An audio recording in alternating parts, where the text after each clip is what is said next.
Why is the U.S. government launching so many wars? Good evening, folks, and welcome back to another episode of Silver Dad Knows. Remember, always live with no edits. If this is your first time here, hit that subscribe button now, as you're going to like what I'm about to say. So, yes, just to start off, absolutely. My all-time favorites are these Mexican Libertads.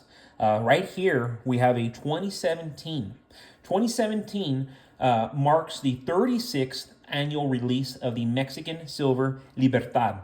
This year's release saw a mintage of less than half of 2016's mintage and the lowest since 2014. Mexican silver Libertad coining skyrocketed in 2016 at the Mexican Mint.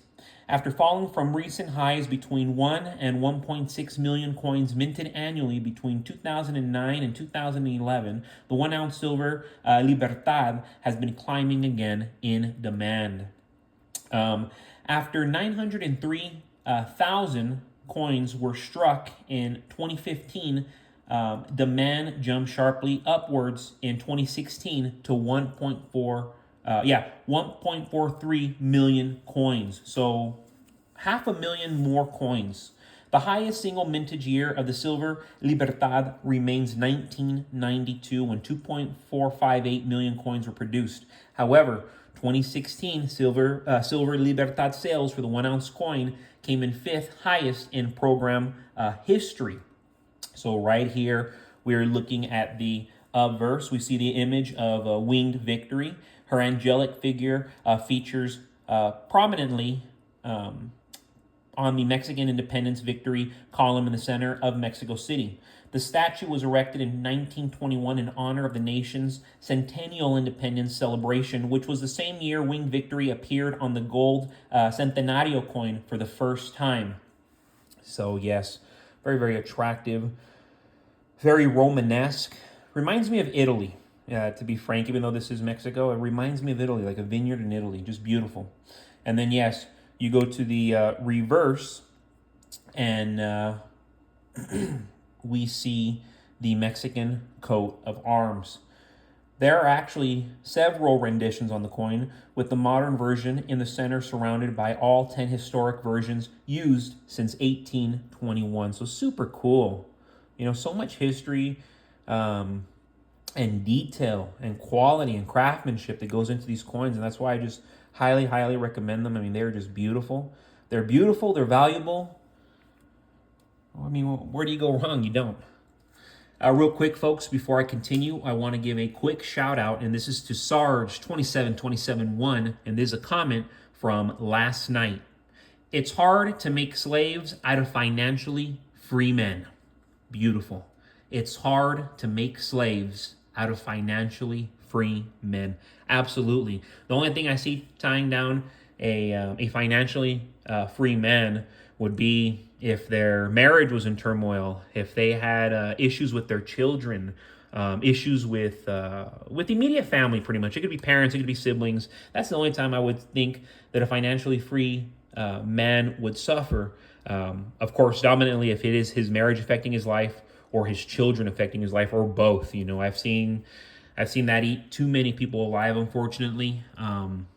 Yes, I mean it's no wonder why divorce is rampant in modern day America, and we can thank social media for all this chaos. But aside from moral chaos, our national debt crisis is about to erupt.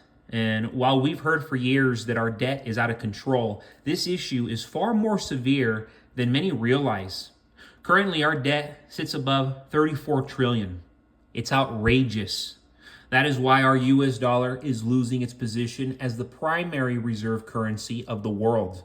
That's why the US government is launching so many wars right now. Why do you think we're so invested in sending billions to Ukraine?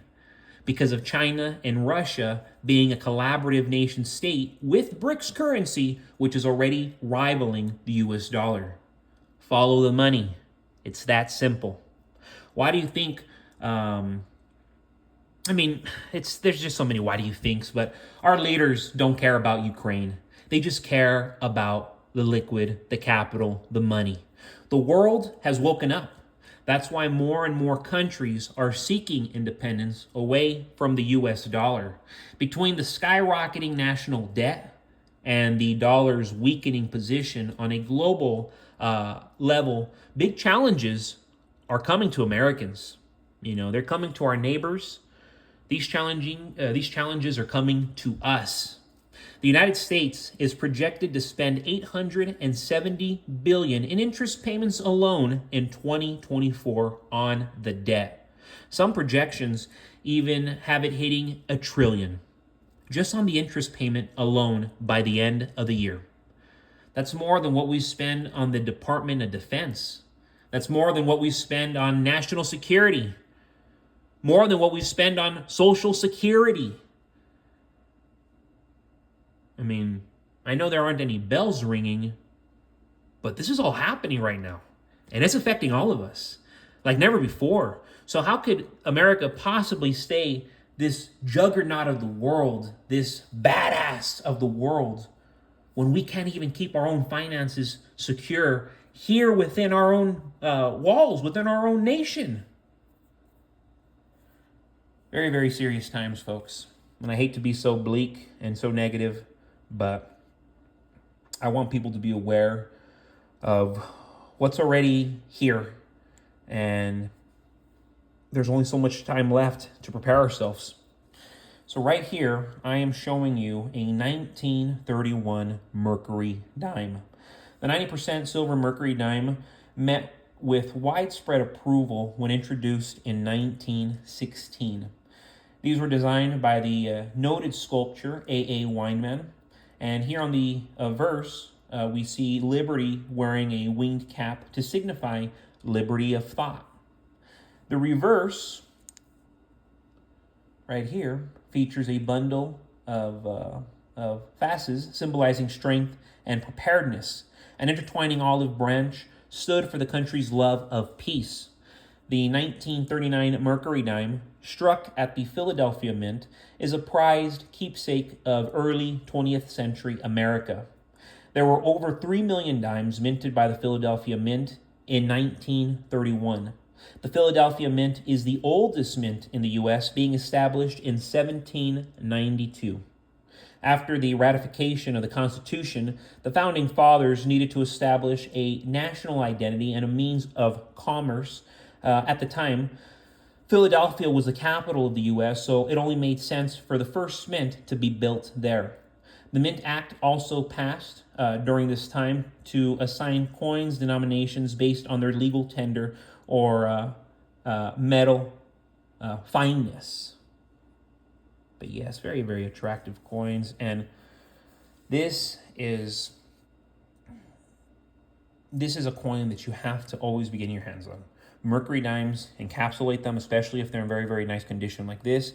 They're always worth good money. People always pay top dollar for these. I see them range anywhere from a few dollars to $30 into the hundreds, depending the condition. If it's pristine, if it's uncirculated, if it's just close to as good as it gets, they can be very, very, very valuable. And real quick, just to end this evening, I want to give a final shout out, and this is to my loyal subscriber, Veritas Files. Excellent video as usual. Thanks for the shout out.